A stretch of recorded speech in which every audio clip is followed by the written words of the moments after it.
SpaceX kicking off its IPO roadshow today with a 17-minute video explainer and lofty goals, including data centers in space and significant margin boosts by an unspecified date.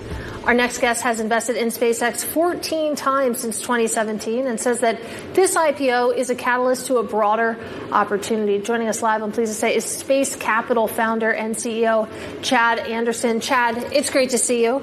Good to be here. Thanks. So let's talk a little bit about SpaceX because, especially in the debate around whether or not it should be fast-tracked into a lot of these indexes, those advocating for that often say that this is a very mature company. It's been around 4 decades. It's established, et cetera. You make the case in the notes you sent over to us, though, that this is still very much a growth story, though. Yeah, I absolutely think that.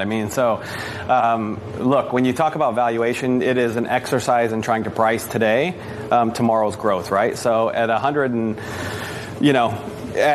1.8 trillion, this is 90x revenue of last year, right? But this is not a story about the past. This is a story about the future. And if you think about the deal that they've done with Anthropic has already cut that in half.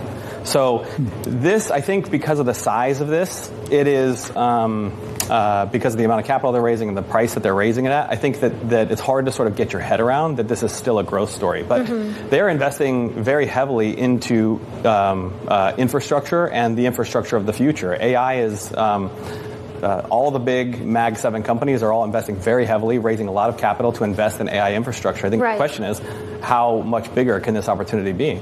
Well, let's talk a little bit about AI and the deal that they did with xAI, which is another Elon Musk company, of course. There was some consternation. I have seen the point made that, maybe the valuation of SpaceX would be even higher had they not bought xAI. That you think about how SpaceX is making money. It's the satellites that make the money, and then the AI side of the business burns the cash. And as someone who has continuously invested in SpaceX, I wonder where you fall in that debate. If they didn't have xAI, it would cut the growth story significantly. So we know the TAM, we know the numbers that they're going after, $28 trillion, primarily AI infrastructure. They've done this before. The team has done the impossible. We've seen them do this countless times. And what they're doing, they've brought the launch. They made launch and orbit accessible. That enabled them to do their connectivity business.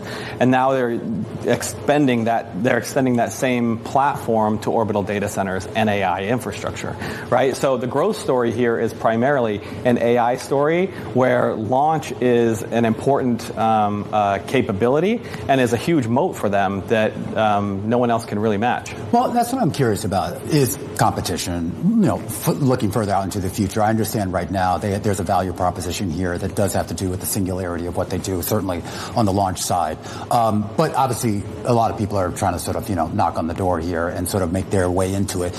Do you, not so much worry, but do you anticipate that we will see more meaningful competition, both with regards to what they're doing on the traditional side of SpaceX, with regards to the launch and Starlink and that, but also on the AI front as well? Yeah, so their focus on infrastructure gives them a real leg up. And what I'd say is that they make it look easy, and it is not easy. They make launch look easy. It is not easy. Well, we saw that. We saw everyone watch, the Blue Origin rocket last week, and so we know, and we saw all the failures for SpaceX over the years before they finally got it right. But they got it right eventually. So but it's not, why can't Bezos get it right, or why can't I don't mention Branson? He's not going to get it right. They might, and I really hope that they do. Yeah. But there's a capital efficiency story here as well. So look what SpaceX has done with $9 billion of capital. Jeff Bezos has spent 2.5. Maybe more times that. We're estimating those numbers. And they're still struggling to make it to orbit. So SpaceX is a decade ahead in terms of launch capability, and the rest of the launch industry is catching up. But Bezos isn't it's not like he can't find another $2.5 billion. If Bezos said, I want to raise $200 billion, he would get that like that. I guess what I'm doing is trying to put the pieces together. There's a capability story here, there's a capital efficiency story here, and there's an owning of the infrastructure that gives you a lot of decision-making capability of what gets built, how much of that capacity do you use for your own application and your own business lines versus what you make available to others. There's a really powerful story here when you kind of combine all of those things. I'm wondering how investable this ecosystem is. Listening to some of the numbers that we're throwing around here, obviously space is a very capital-intensive business, to put that mildly. So what does the startup scene look like here? Because it's not like AI or, a tech company where you just need kind of vibes and a few lines of code and a dream and you can go for it. This is a much different sort of sector, and I would imagine a much different opportunity set. The space economy is much broader than just rockets and space stations and moon bases. This is actually a real validation of our thesis, where we've been talking about the infrastructure that is in orbit, the distribution that basically accesses that, makes it accessible, the applications that are built on top of this really valuable data. The way to think about this kind of helps put into perspective is that 24 GPS satellites generated trillions of dollars in economic value. The entire modern economy runs on GPS.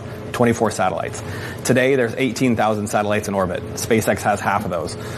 Between now and 2040, there's going to be 2 million satellites launched. SpaceX is talking about owning many of those satellites as well, but there's half of those are other companies that have filed to launch orbital infrastructure as well. So this is addressing all kinds of needs across enterprise, civil government, and also defense. All right, Chad, always great to get your insights. Chad Anderson there, the founder and CEO over at Space Capital.